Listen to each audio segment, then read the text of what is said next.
Welcome listeners, today we have another installment of the Tale Teller series, and I'm not going to give any of it away. Nope, not one bit. You're just going to have to listen and find out. And before we jump into the Tale Teller by Jayce York, it's time for shoutouts. Oh yes, the people that keep the blood of this channel pumping need to be sung out for all to hear. And by the way, if I miss you in the lineup, let me know. I'd really love to thank you. Okay, let's get to it. Just a heads up, for anyone who wants to skip the shoutouts, I don't really want you to because these guys are fantastic, but if you want to skip the shoutouts, I believe this should finish at about 2 minutes 50. Alright, thanks. Troy Shaw, the king of skip spotting, and a contributor himself of this channel. Thank you so much for the support, mate, as always. Wee woo. Thank you so much for your reposts and likes on SoundCloud. Every bit of support helps, mate, and it's always great to see you on here. Thanks. Arkan Brother. Mate, thank you for today's story.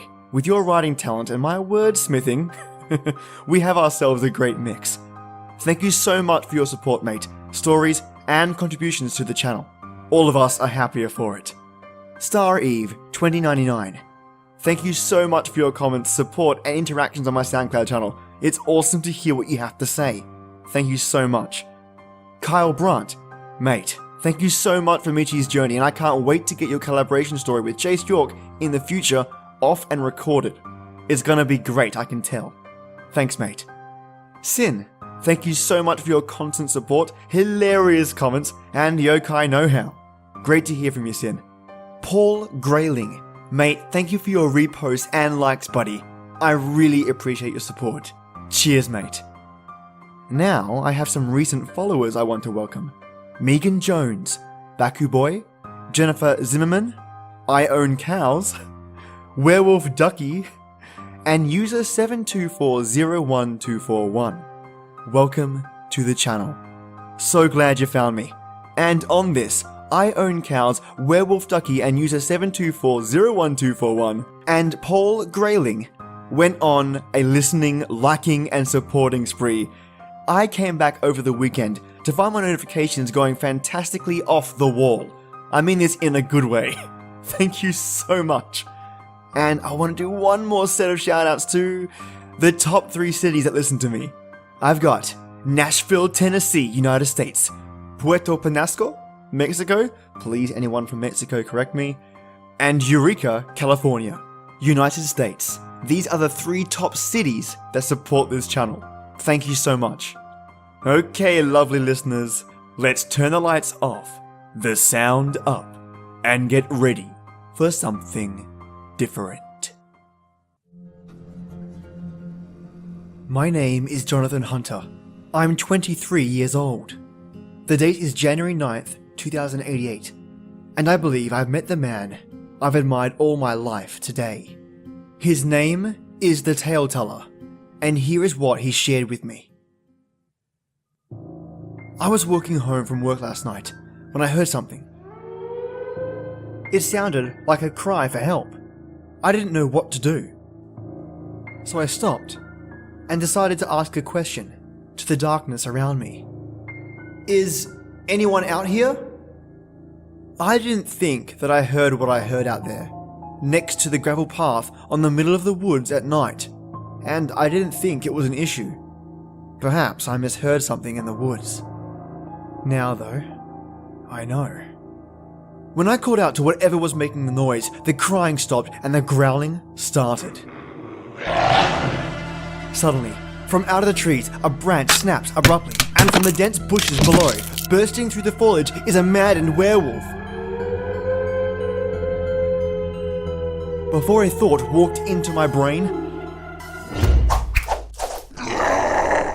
a dagger flew at blinding speed from the other side of the road, piercing the creature in the shoulder, slamming and pinning it to the wall. It cried in pain, so loud that I felt the bass of its vocals hit me hard in the chest. Then, a volley of daggers after the first flew out of the woods, stabbing the creature, one after the other, relentlessly. The corpse of the dead werewolf lay pinned to the wall. Well, as much as I could tell, it looked dead. I mean, how many blades need to stick out of this creature to truly know it's dead? A low, gravelly voice spoke out. "Hey, are you okay?" said the voice. I turned and saw him, walking calmly towards me. Yeah, I mean, I'm not hurt or anything, I said.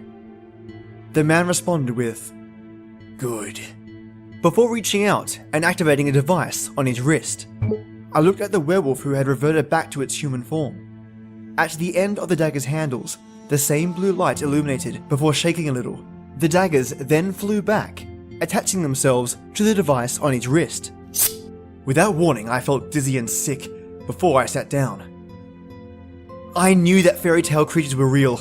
Everyone knew they were real after what happened in 2018, but you just never think it's gonna happen to you. The man laughed, sat next to me and responded. "Yeah, I remember that day well. It was my hardest fight yet." "Wait, you were there?" I said. He nodded and stared up at the stars for a moment, until I realized who he was. "You're the man who stopped the fairy tale monster attacks, aren't you?" "I wasn't the only one. I had help, but yes, I'm that man everyone remembers. My name is the Tale Teller." After a while of me sitting there slack-jawed, I asked him, "Can you tell me a tale?" He looked at me and smiled and said, "Sure, get comfortable. This is the tale of a time I met a wood elf situated in a small town. Every day, the town would wake up, and it would seem that the tree line got a little closer. Which, needless to say, was bizarre. The day I arrived, though, that was when the attack started. I was in the bar when I heard screaming. I ran out and saw that 3 men were being flung around by the branches of the trees that they were apparently trying to cut down. I could hear the branches snapping and whipping, sounds and noises that I definitely won't forget. I decided to head straight into the woods, believing that I could find the source of this issue there. I had a feeling, though never having seen one, that a wood elf could be the reason for the tree's actions. Given that trees don't usually throw people around or attack them like that in this part of the world. After only a few seconds of running, I saw her. She was on one knee, her fingers buried in the ground, of which they began turning into roots at the tips, connecting to the earth she's kneeling on. She looked up at me, and I saw her wooden face contorting into a look of both surprise and fury. She said something in Latin before the ground shook. Suddenly, creatures made out of wood and branches came barreling out of the ground. So strange to see creatures charge, but not make a sound other than the wood that they're made of. I pulled out my blade and began to fight, chopping them up, slicing them and cutting them into the sticks and tree bark that they came from.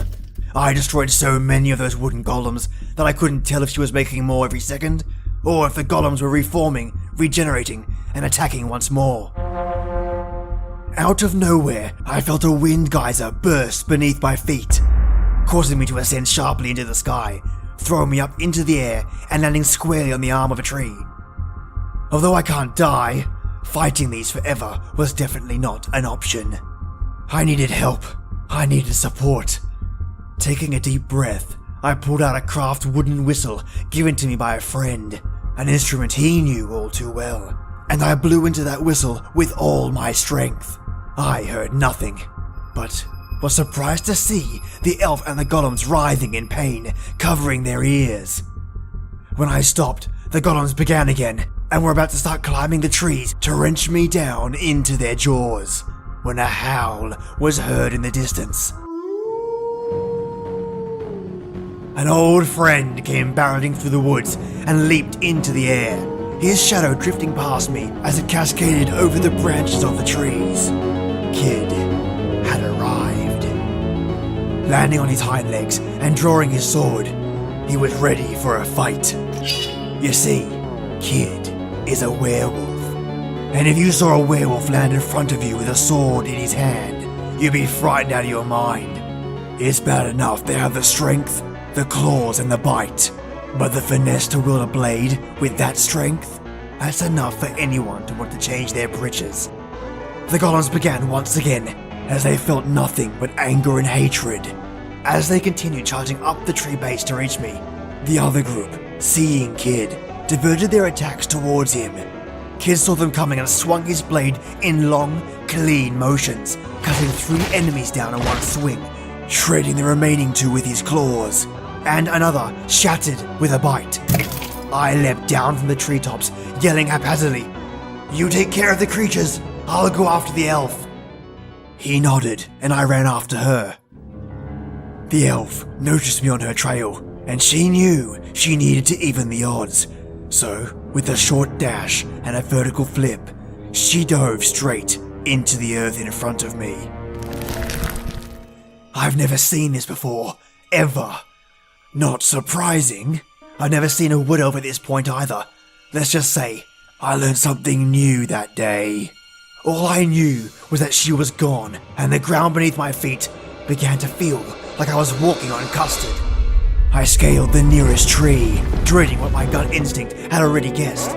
She hadn't left. She wasn't running. In fact, she was coming to get me. Out of the earth beneath, where the elf disappeared, came forth, smoothly and effortlessly, a creature all on its own. It came up from the ground, and the words force of nature never rang so true. What I saw will stay with me forever. A suit of armor made of wood, branches, earth, and tree parts around 50 feet tall. Okay, this is interesting, I thought to myself, but I didn't have much time to think much else. This natural abomination swung, slashed, and stabbed with great force, and if this continued, there wouldn't be much left of this forest. I knew I needed to end this fast. It's not a fight I could endure, not against this kind of strength. But with such strength comes so little speed. Instead of charging in, I dodged her attacks left and right. She said something about saving planet Earth, mankind, and began glaring behind her armor with intense fury. She must have said more, but I couldn't listen while trying to survive her barrage of attacks. Then I saw my chance. I climbed the creature and found an opening not covered in armor. That's when I stabbed her sharply in the neck, scaling from left to right, creating weakness in the bark and tree shrapnel around her neck. And I severed her head in the process. At this point, her suit of armor crumbled to dust.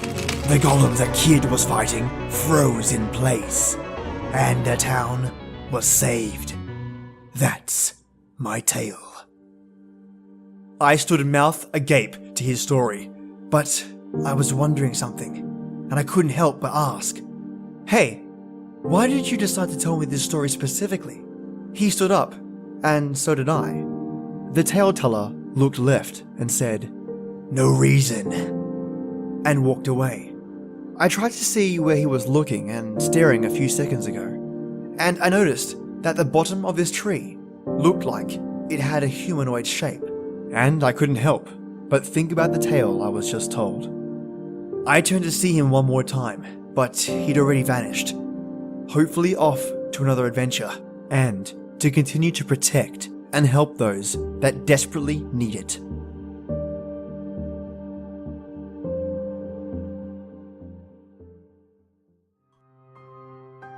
And off the tale teller goes to his next adventure, slaughtering, surviving, and saving.